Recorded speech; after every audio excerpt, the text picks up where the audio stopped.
السلام علیکم غامدی صاحب۔ وعلیکم السلام۔ امید ہے آپ خیریت سے ہوں گے۔ میرا سوال مشرق وسطیٰ کے موجودہ حالات کے بارے میں ہے۔ ایک طرف سعودی عرب ہے جو خطے میں اپنا اثر و رسوخ رکھتا ہے، تو دوسری طرف ایران ہے جو اپنی پراکسیز کے ذریعے شام، لبنان، یمن اور عراق جیسے ممالک میں سرگرم ہے۔ اس کے ساتھ ہی اسرائیل کا کردار بھی اہم اور پیچیدہ ہے، جو ایران کے بڑھتے ہوئے اثر و رسوخ اور جوہری پروگرام کے خلاف اپنی اپوزیشن مضبوط کر رہا ہے۔ آپ کے نقطۂ نظر سے مشرق وسطیٰ کا مستقبل کیا ہو سکتا ہے، یا خطے میں اس کے لیے ممکنہ لائحہ عمل یا پیش رفت کے بارے میں آپ کیا رائے رکھتے ہیں؟ شکریہ۔ مستقبل کا علم تو اللہ ہی کو ہے۔ ہم عاجز بندے اللہ تعالیٰ سے خیر مانگ سکتے ہیں اور خیر کی دعا کر سکتے ہیں۔ میں اپنی رائے دے سکتا ہوں۔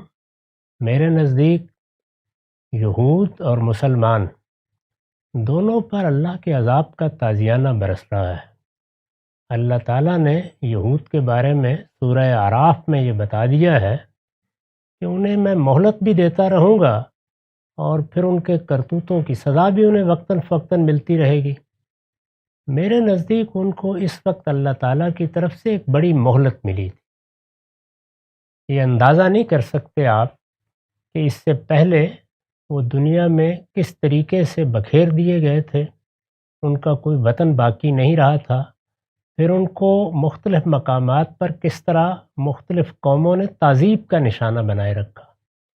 اللہ نے بڑا کرم ان پر فرمایا، اور وہی جو وہ مہلت دیتا ہے، اس مہلت کے تحت انہیں یہ موقع ملا کہ وہ اپنے پرانے وطن میں لائے گئے، بالکل اسی طرح جیسے اس سے پہلے ان کی تاریخ میں ایک بار ہو چکا ہے۔ جب انہیں نبوکدنضر نے وہاں سے نکالا تھا تو پھر سائرس نے دوبارہ انہیں آباد کیا تھا۔ ایسے ہی برطانیہ عظمیٰ نے ان کو دوبارہ آباد کیا، ایک جگہ ان کے لیے مقرر کی گئی اور عالمی سطح پر اس کو ان کا ملک قرار دے دیا گیا۔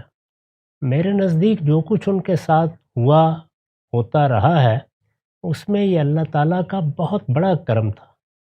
اللہ تعالیٰ نے ان پر ایک عنایت فرمائی اور مہلت دی۔ مہلت اللہ تعالیٰ کی طرف سے کیوں ملتی ہے؟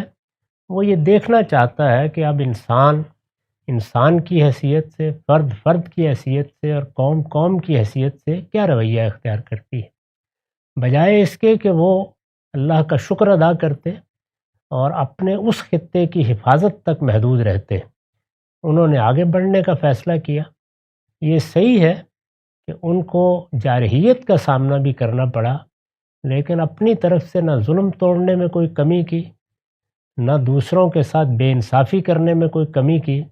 جہاں موقع ملا اپنے لیے آگے کی راہ نکالی، اور اس طریقے سے اس دائرے میں محدود رہنے کی بجائے اپنی طاقت کے بلبوتے پر ایک پوری قوم کو وہاں سے جلا وطن کرنے اور اس کی نسل کشی کا فیصلہ کر لیا۔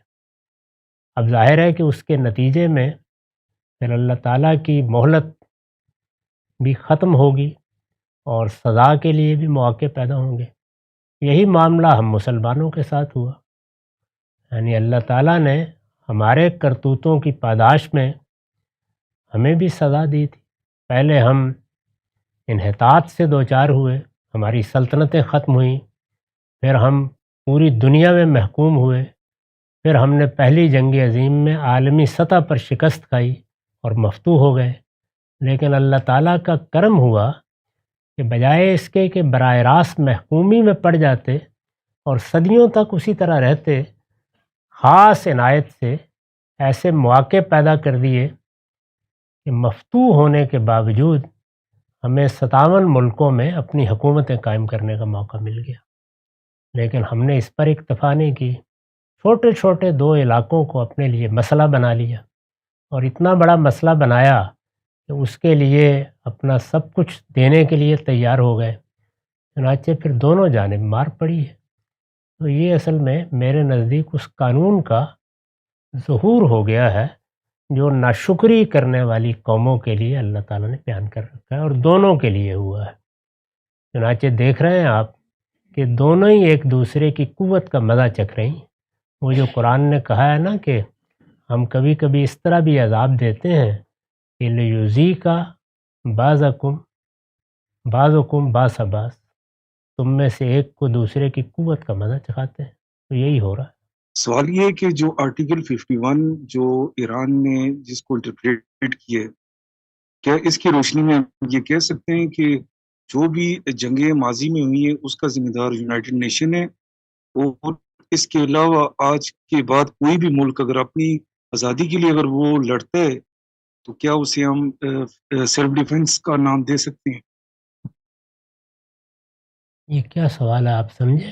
میں سوال سمجھ نہیں سکا بھائی، اگر آپ اپنے سوال کو دوبارہ ریفریش کر کے بتا سکیں سیدھا سیدھا کیا کہنا چاہتے ہیں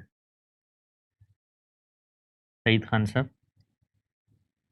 غامدی صاحب، یہ جو آرٹیکل 51 جو ایران نے انٹرپریٹ کیا ہے سیلف ڈیفنس کے حوالے سے، اچھا اقوام متحدہ دوسرے میں، لفظوں ٹھیک ہے، دوسرے واضح لفظوں میں کوئی بھی واضح. ملک ویٹو کی پاور کا اختیار رکھتا ہے اگر اس کے خلاف بغیر کسی حکم کے یا فیصلے کے اس کے خلاف جنگ کی جاتی ہے. جی یہ دیکھیے، جنگ ایک ایسی چیز ہے کہ جب تک آپ دنیا میں کوئی غیر معمولی نظام نہ بنا دیں جہاں یا تو قوت کے ذریعے سے آپ نزاعات کا خاتمہ کر دیں. چنانچہ اقوام متحدہ کو جب بنایا گیا تھا تو آپ پڑھیں، اس میں یہ تجویز تھی کہ اقوام متحدہ کی اپنی فوج ہوگی. اب اگر نزاعات میں فوجی کارروائی کرنے کی ضرورت پیش آ جائے تو یا تو اس ادارے کو کارروائی کرنی چاہیے، یا پھر یہ ہے کہ ایسا نظام بنا دیا گیا ہے جس میں جب کوئی قوت کا اظہار کرتا ہے تو پوری دنیا اس کے خلاف کھڑی ہو جاتی ہے. یہ دونوں چیزیں عملاً نہیں ہو سکیں. اس لیے جس طرح جنگیں پہلے ہوتی تھیں اسی طرح ہو رہی ہیں، اقوام متحدہ کے بننے کے بعد بھی ہو رہی ہیں، اور اگر اسی طرح کا اقوام متحدہ کا نظم رہتا ہے تو ہوتی رہیں گی. جنگ کے اپنے اپنے محرکات ہیں. چنانچہ جس وقت نزاعات پیدا ہوتے ہیں تو سلامتی کونسل میں آپ اس پر بحث کرتے ہیں، کوئی نتیجہ نکلتا ہے، قومیں اپنی رائے دیتی ہیں، کوئی فیصلہ ہوتا ہے، اس فیصلے کے بارے میں طے کر دیا گیا ہے کہ اس کو 5 بڑی طاقتوں میں سے کوئی بھی مسترد کر سکتا ہے، جس کو آپ ویٹو کا اختیار کہتے ہیں. یہ ادارہ اصل میں ان 5 بڑی طاقتوں نے دنیا پر حکومت قائم کرنے کے لیے بنایا ہے. چنانچہ اس کے مطابق ہی وہ کام کرتا ہے. تو اس میں ایسا نہیں ہے کہ فلاں آرٹیکل کو ہم موضوع بنائیں گے تو جنگ رک جائے گی. جنگ ہوتی بھی اپنے ہی مقاصد کے لیے ہے اور وہ رکتی بھی اپنے ہی طریقے سے. عادل صاحب، میں نے آپ سے پوچھنا ہے کہ آپ نے قرآن شریف میں سورہ اعراف میں لکھا ہے 168 میں کہ جو بنی اسرائیل ہے ان کو ارض مقدس میں اکٹھا کیا جا رہا ہے کہ ان کی ایک دفعہ پھر پٹائی ہونی ہے. کہیں اس کو ایکسپلین کر دیں. بہت شکریہ. اللہ تعالیٰ نے بنی اسرائیل کے بارے میں یہ بات قرآن مجید میں بتا دی ہے کہ وہ اللہ کی منتخب قوم ہے. ان کو ایک بڑی ذمہ داری کے لیے آج سے 4000 سال پہلے منتخب کیا گیا تھا. پھر بنی اسرائیل کی حیثیت سے وہ سیدنا موسیٰ علیہ السلام کے بعد تورات کے حامل بنائے گئے اور ان کو یہ ذمہ داری دی گئی کہ وہ ارض مقدس میں آباد ہوں، جس کو اللہ نے اپنے لیے خاص کر لیا اور وہاں توحید کا مرکز بنائیں. لیکن انہوں نے سرکشی کی، اللہ تعالیٰ کے ساتھ باندھے ہوئے عہد کو توڑ دیا، اس کے پیغمبروں کے قتل کے درپے ہو گئے، اور آخر میں حضرت مسیح جیسی غیر معمولی شخصیت کو قتل کرنا چاہا. تو ان سب جرائم کی پاداش میں اللہ تعالیٰ نے یہ فیصلہ کیا کہ اب قیامت تک یہ ایک نوعیت کے عذاب میں مبتلا رہیں گے. اس کی تفصیل کر دی ہے سورہ اعراف میں کہ وقتاً فوقتاً ایسی قومیں اٹھتی رہیں گی جو ان کو اسی طرح عذاب کا مزہ چکھاتی رہیں گی. اس سے نکلنے کے لیے ایک ہی راستہ ہے، اور وہ یہ کہ وہ اپنے گناہوں سے تائب ہوں اور ان دونوں پیغمبروں کی دعوت کا اعتراف کریں جن کو انہوں نے جھٹلایا اور ان میں سے ایک کے قتل کے درپے ہوئے. تو یہ آج بھی موقع ہے وہ اس سے نکل جائیں. لیکن اگر وہ نہیں نکلتے تو پھر وقتاً فوقتاً، یہ نہیں ہے کہ ہر وقت ہی یہ تازیانہ برستا رہے گا، اس میں صدیوں کے وقفے بھی آئیں گے، لیکن وقتاً فوقتاً قیامت تک یہ معاملہ ہوتا رہے گا. تو سورہ اعراف کی اس آیت میں یہ بیان کیا گیا ہے کہ اب جب تم نے سرکشی اختیار کر لی ہے تو تم چونکہ میری منتخب قوم تھے، یعنی سزا کی دنیا میں وجہ یہ ہے، اور تم نے اس انتخاب کے باوجود میرے ساتھ بے وفائی کی ہے، تو اب میں صرف آخرت ہی میں نہیں، آخرت میں تو انفرادی عذاب ہوگا، میں اس دنیا میں قومی حیثیت سے تمہاری پٹائی کرواتا رہوں گا. اس کی بنیاد پر یہی خیال ہوتا ہے کہ اب پھر اس کا موقع آنے والا ہے. کب آئے گا وہ ہم نہیں جانتے. اگر وہ لوٹ آتے ہیں تو کیا انہیں پھر سے کوئی سرفرازی مل سکتی ہے یا؟ لوٹنے کے لیے 2 کام کرنے پڑیں گے انہیں. حضرت مسیح کا اقرار کرنا، محمد الرسول اللہ کا اقرار بہت کرنا.